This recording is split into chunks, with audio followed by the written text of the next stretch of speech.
Assalamualaikum warahmatullahi wabarakatuh. Sejahtera bagi semua. Saya Naila Muna, NIM 18107011033, kelas reguler A semester 5 dari Universitas Wahid Hasyim Semarang. Pada kesempatan kali ini, saya akan mempresentasikan tentang hukum investasi atau penanaman modal menyongsong era milenium baru. Alangkah lebih baik kita mengawali dengan bacaan Bismillahirrahmanirrahim. Di sini akan ada dua subbab. Yang pertama, hukum dan kebijakan pokok di bidang investasi yang berlaku saat ini.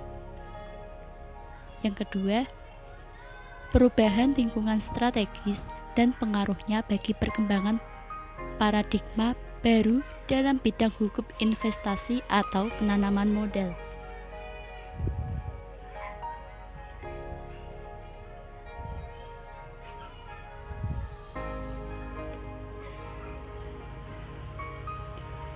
Pada bab pertama, A. Hukum dan kebijakan pokok di bidang investasi yang berlaku saat ini. Setelah jatuhnya rezim Orde Baru oleh kekuatan reformasi pada tahun 1998, serangkaian upaya pembenahan atau penyempurnaan terhadap kebijakan dan ketentuan perundang-undangan di bidang investasi terus diupayakan oleh pemerintah untuk menciptakan iklim investasi yang favorable, mencakup antara lain sebagai berikut. 1. Menyederhanakan proses dan tata cara perizinan dan persetujuan dalam rangka penanaman modal. Hal ini dilakukan dengan menetapkan serangkaian peraturan perundang-undangan, yaitu A. Kepres nomor 115 tahun 1908 tentang perubahan atas keputusan Presiden nomor 97 tahun 1993 tentang tata cara penanaman modal. B. Instruksi Presiden nomor 22 tahun 1998 tentang penghapusan memiliki rekomendasi instansi teknis dalam permohonan persetujuan penanaman modal. C. Instruksi Presiden nomor 23 tahun 1998 tentang penghapusan ketentuan kewajiban memiliki persetujuan prinsip dalam pelaksanaan realisasi penanaman modal di daerah. D. Keputusan Menteri Negara Investasi atau Kepala BKPM nomor 30/SK/1998 tentang pedoman dan tata cara permohonan penanaman modal yang didirikan dalam rangka PMDN dan PMA. E. Keputusan bersama Menteri Luar Negeri dan Menteri Negara Investasi atau Kepala BKPM nomor KB 076/5/69/01 dan nomor 10/SK/1999 tentang penugasan khusus kepada perwakilan RI di luar negeri untuk lebih menarik masuknya investasi ke Indonesia. F. Keputusan Menteri Investasi atau Kepala BKPM nomor 21/SK/1998 tentang pelimpahan kewenangan pemberian persetujuan dan fasilitas serta perizinan pelaksanaan penanaman modal kepada Gubernur Kepala Daerah tingkat 1. G. Keputusan Menteri Negara Investasi atau Kepala BKPM nomor 37/SK/1999 tanggal 9 Oktober tentang pelimpahan kewenangan pemberian persetujuan dan fasilitas serta perizinan pelaksanaan penanaman modal kepada Gubernur Kepala Daerah Provinsi. H. Keputusan Menteri Negara Investasi atau Kepala BKPM nomor 38 tahun 1999 tentang prosedur dan tata cara penanaman modal atau PMA dan PMDN dan lain-lain.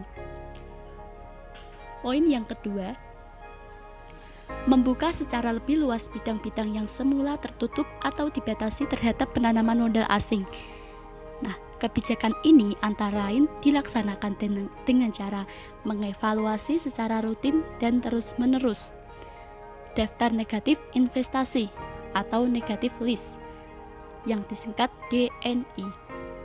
Pemerintah dalam hal ini telah berupaya untuk membuka seluruh kegiatan usaha termasuk di dalam DNI. Hal itu dilakukan dengan menyempurnakan Kepres nomor 96 tahun 1998 tentang DNI. Penyempurnaan DNI yang diusulkan adalah jumlah bidang usaha yang semula tertutup mutlak bagi penanaman modal sebanyak 16 bidang usaha diubah menjadi 10 bidang usaha. Jumlah bidang usaha yang tertutup bagi PMA yang semula 9 bidang usaha diubah menjadi 8 bidang usaha. Poin yang ketiga, menawarkan berbagai insentif di bidang perpajakan dan non-perpajakan. Berbagai bentuk insentif di bidang perpajakan meliputi antara lain A. PP nomor 45 tahun 1996 tentang pajak penghasilan atas penghasilan wajib pajak badan untuk usaha industri tertentu. B. PP nomor 33 tahun 1996 sebagaimana diubah dengan PP nomor 43 tahun 1997 mengenai tempat penimbunan berikut. C. PP nomor 3 tahun 1996 tentang perlakuan perpajakan bagi pengusaha kena pajak berstatus N-Report produksi untuk tujuan ekspor atau disingkat FT dan perusahaan pengelolaan di kawasan berikut. D. PP nomor 34 tahun 1994 tentang fasilitas perpajakan atas penanaman modal di bidang-bidang tertentu atau daerah-daerah tertentu. E. Kepres nomor 7 tahun 1999 tentang kriteria penilaian pemberian fasilitas perpajakan di bidang usaha industri tertentu. F. Keputusan Menteri Keuangan nomor 44/KMK 01/1998 tentang pajak penghasilan yang ditanggung pemerintah atas penghasilan wajib pajak badan usaha industri tertentu sesuai dengan PP nomor 45 tahun 1996 dan lain-lain. Poin yang keempat, menyempurnakan berbagai produk hukum dengan mengeluarkan peraturan perundang-undangan baru yang menjamin iklim investasi yang sehat. Berbagai bentuk produk hukum di bidang hukum ekonomi yang diharapkan dapat menunjang iklim investasi yang sehat meliputi antara lain 1. Undang-Undang Nomor 37 Tahun 2004 tentang Kepailitan. 2. Undang-Undang Nomor 5 Tahun 1999 tentang larangan praktek monopoli dan persaingan usaha tidak sehat. 3. Undang-Undang Nomor 8 Tahun 1999 tentang Perlindungan Konsumen. 4. Undang-Undang Nomor 40 Tahun 2007 tentang Perseroan Terbatas.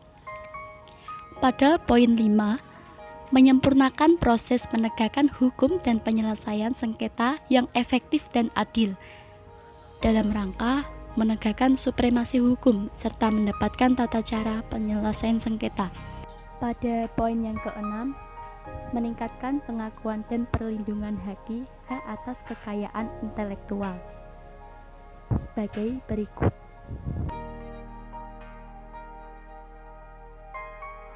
7. Membuka kemungkinan pemilikan saham asing yang lebih besar.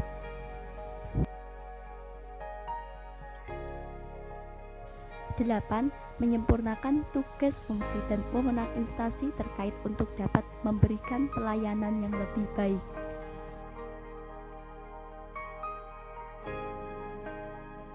Next, pada subbab yang kedua, B. Perubahan lingkungan strategis dan pengaruhnya bagi berkembangnya paradigma baru dalam bidang hukum investasi atau penanaman modal. Dalam upaya menyempurnakan hukum dan kebijakan investasi yang mampu bersaing serta sanggup menghadapi tantangan global dalam era milenium baru, kiranya mutlak diperlukan adanya observasi mendalam terhadap berbagai perubahan lingkungan strategis, baik yang bersifat eksternal maupun internal. terutama pengaruhnya membentuk paradigma baru dalam bidang hukum dan kebijakan investasi. Seperti berikut, ada 2 poin: perubahan lingkungan internal, 2. Lingkungan eksternal.